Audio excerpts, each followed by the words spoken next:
안녕하세요, 캐시킹입니다. 지난 5월 12일 모건 스탠리가 한국 증시 리포트를 내면서 포커스 리스트에 두 종목을 새로 올렸습니다. SK스퀘어와 NC입니다. 포커스 리스트는 모건 스탠리가 단순히 분석하는 종목과 구분해서 특별히 주목하겠다고 공개 선언하는 목록입니다. 글로벌 투자은행이 이름을 올린다는 건 외국인 기관 자금의 시선이 그쪽으로 쏠린다는 의미이기도 합니다. 오늘은 왜 하필 이 두 종목인지 그 논리를 하나씩 뜯어보겠습니다. 본론전의 배경을 짧게 짚겠습니다. 요즘 글로벌 투자은행들이 앞다퉈 코스피 목표치를 올리고 있습니다. 5월 6일 골드만삭스가 코스피 목표치를 9,000으로 올리며 한국을 아시아 최선호 시장으로 꼽았습니다. 나흘 뒤인 5월 10일에는 JP모건이 강세 시나리오 1만, 기본 9,000, 약세 6,000을 제시하며 글로벌 IB 중 처음으로 코스피 1만을 언급했습니다. 그리고 이틀 뒤 5월 12일 모건 스탠리도 강세 시나리오로 1만을 내놨습니다. 일주일 사이에 세 곳의 글로벌 IB가 같은 방향을 가리킨 겁니다. 이들의 근거는 AI 반도체 중심의 메모리 슈퍼사이클과 한국 자본시장 개혁입니다. 이런 흐름 속에서 모건 스탠리가 포커스 리스트에 콕 찍어 올린 종목이 바로 SK스퀘어와 NC입니다. 그럼 왜 이 둘인지 지금부터 하나씩 보겠습니다.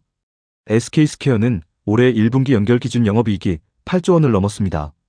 직접 제품을 만들거나 파는 회사가 아니라 SK하이닉스 같은 핵심 자산의 가치가 반영되는 투자 지주회사 구조입니다.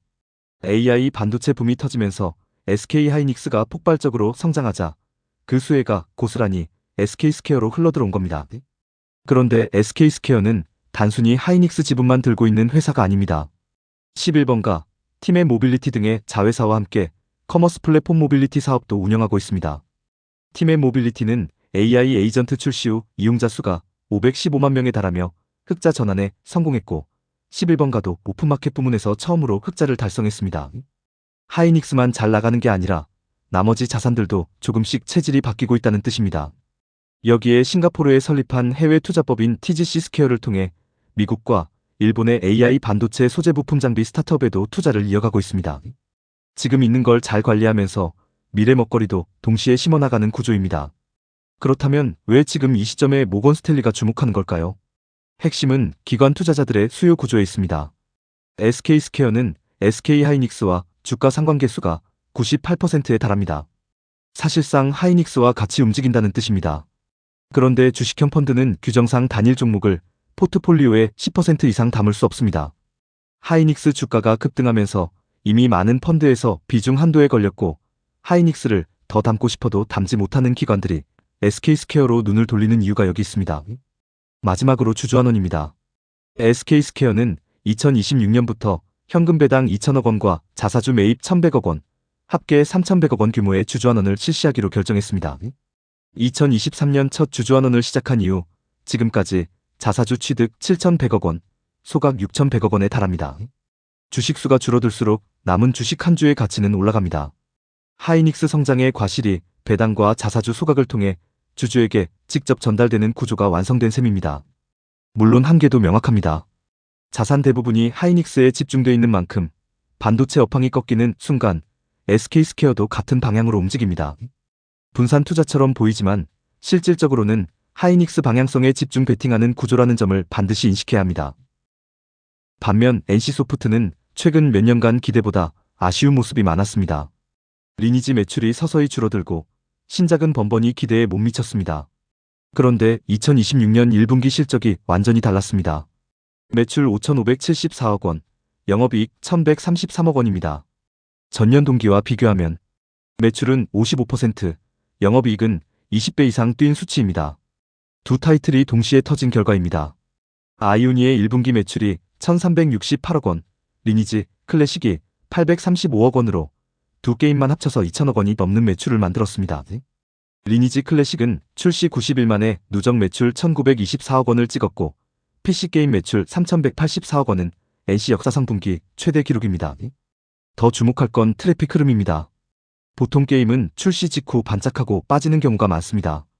그런데 박병무 공동대표는 컨퍼런스콜에서 리니지 클래식에 대해 3개월이 지난 지금도 월간 이용자 수와 PC방 점유율이 견조하게 유지되고 있다고 밝혔습니다. 리니지는 한때 특정 연령층 게임이라는 이미지가 강했는데 최근에는 20대, 30대 이용자 유입도 늘어나고 있다는 점이 흥미로운 변화입니다.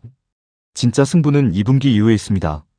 NC는 아이오니의 3분기 글로벌 출시를 준비 중인데 회사 측은 아직 본격적인 글로벌 마케팅을 시작하지 않았음에도 여러 지표가 기존 작품보다 좋게 나타나고 있다고 설명했습니다. 증권업계는 아이오니의 연간 국내외 매출을 6천억에서 7천억 원 수준으로 전망하고 있습니다. 여기에 모바일 자회사 저스트플레이의 실적까지 더해지면 연간 매출 목표 2조 5천억 원 달성 가능성도 점점 거론되고 있습니다.